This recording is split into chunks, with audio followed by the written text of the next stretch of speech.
When Emma was 2 years old, we went for a checkup, and I got a phone call the next day saying that her blood count was really low.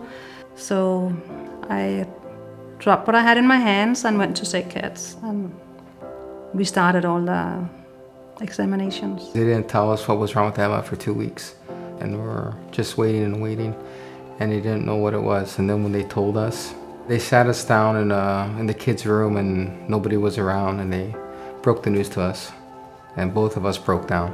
We found out what the problem was, that she had myelodysplasia. That was the worst day of our lives that day. Basically, they gave her 2 years of chemo in 8 days. We had no other option. That was our only choice.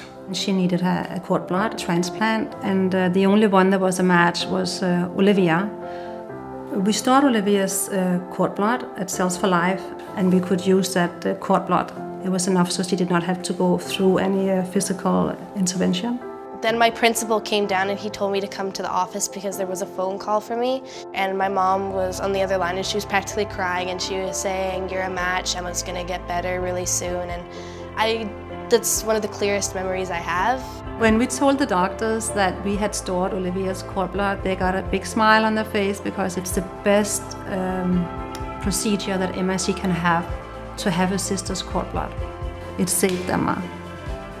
After Emma's recovery, it brought us as a family closer together.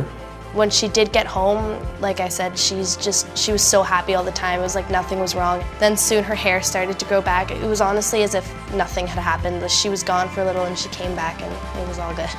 Olivia and I have a special bond because we share the same blood.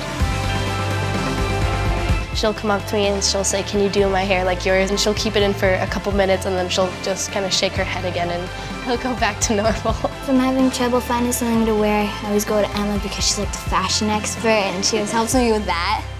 My sisters are my best friends. Cells for Life, they helped us to save our little girl. It's something you'd never put a price on.